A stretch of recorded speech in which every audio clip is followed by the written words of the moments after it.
Hello again, friends. Welcome to Gamecock Central Radio. Emerson Phillips with Gamecock great Joe Rhett for a men's basketball report today.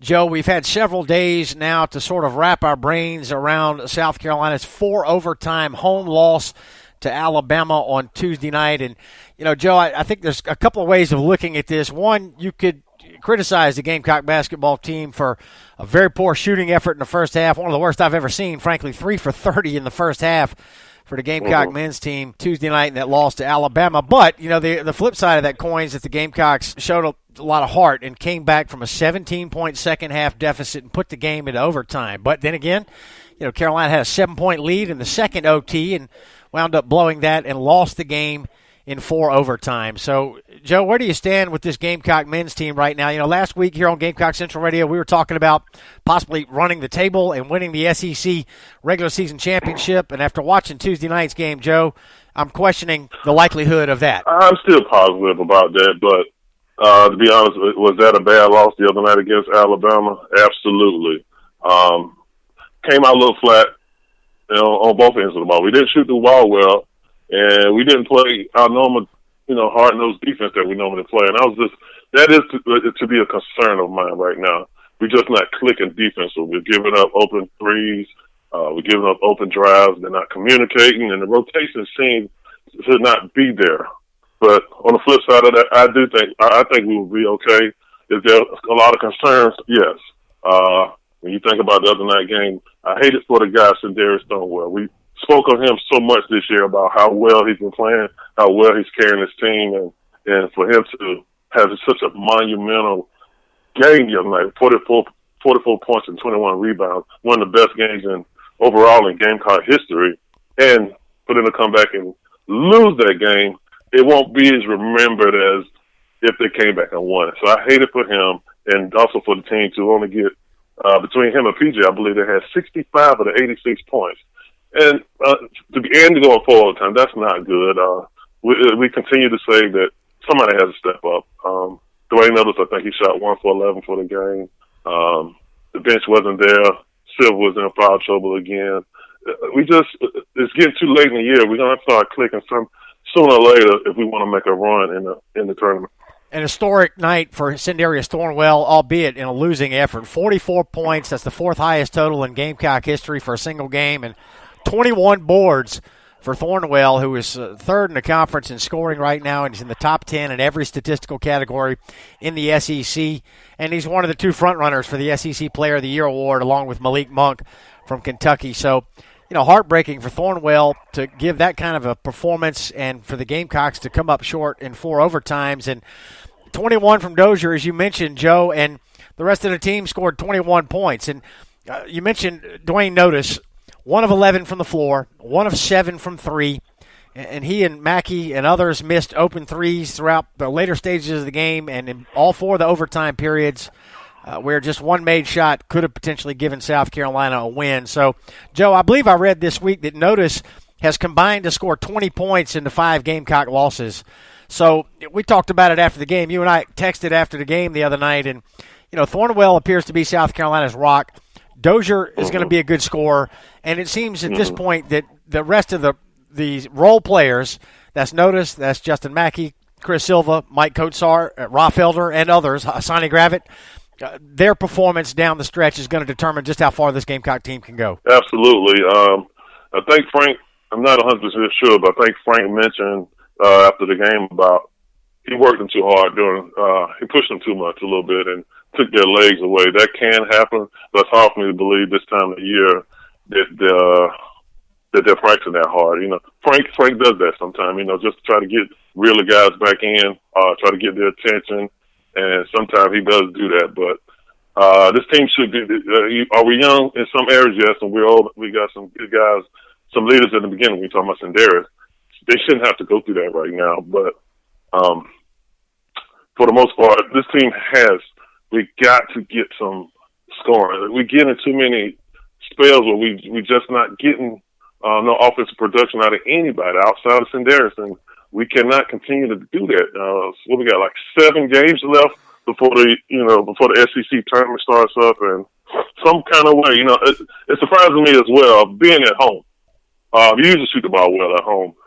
I expect games like the other night would happen at Alabama, at somewhere else, but to come back home and shoot that poorly has me wondering a little bit. Joe, I'm glad you mentioned Frank Martin's comments after the game. You know, Martin immediately in his post-game press conference said that he was disappointed in himself because he had practiced the team too hard on Sunday and Monday, and this was a Tuesday night game earlier this week.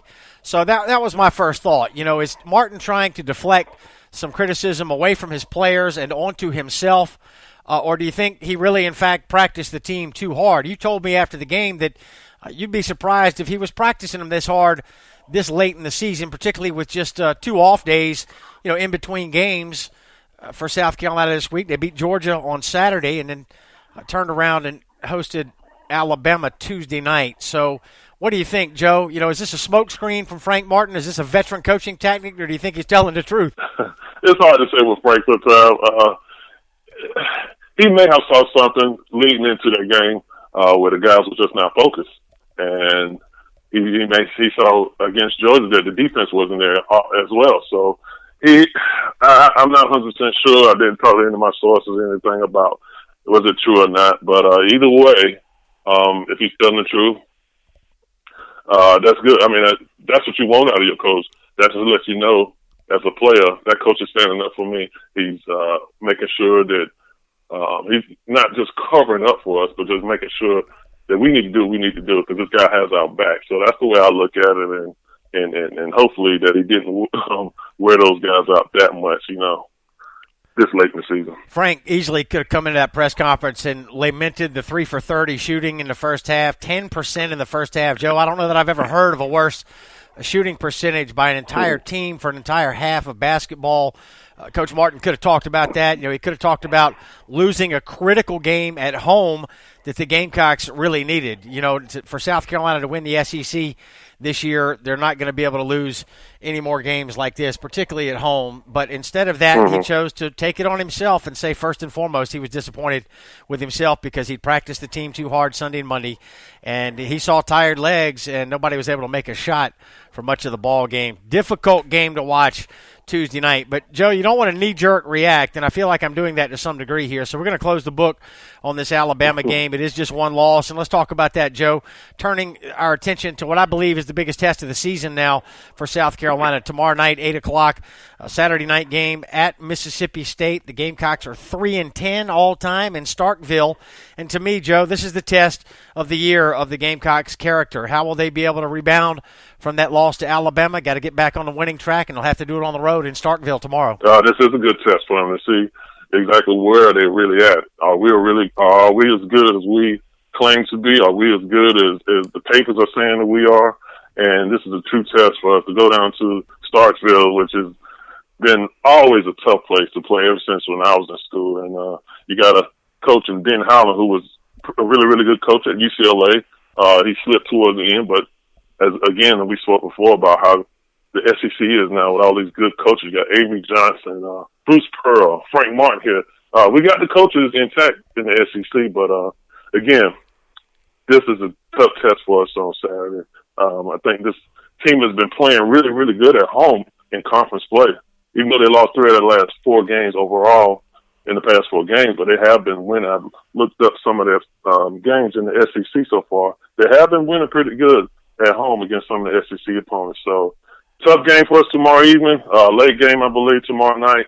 So we just really need to refocus and somehow Sindarius and Frank going to have to keep those guys, the other guys, to just get some more production offensively. I don't know how they can do it, but I mean, Frank always put these guys in right position to score the ball. They're getting open shots, they're getting looks, they're just not making them. So a lot of that's got to do with confidence. A lot of that has to do with, sometimes you don't have the legs. Late in the season, maybe they just don't have the legs right now. So you got to mix a little bit of rest and still, maintaining your body and getting your body ready for game time. And I believe, this team is experienced enough. We've been through a lot this year. We knew what happened last year. I think that if they do what they need to do, we should be able to go down to Starkville and win tomorrow. Mississippi State has lost 5 of its last 7, but the 2 wins during that 7-game stretch did come at home. They beat Missouri one of the cellar dwellers in the SEC a couple of weeks ago, and their last win was 2 games ago. They beat Tennessee at home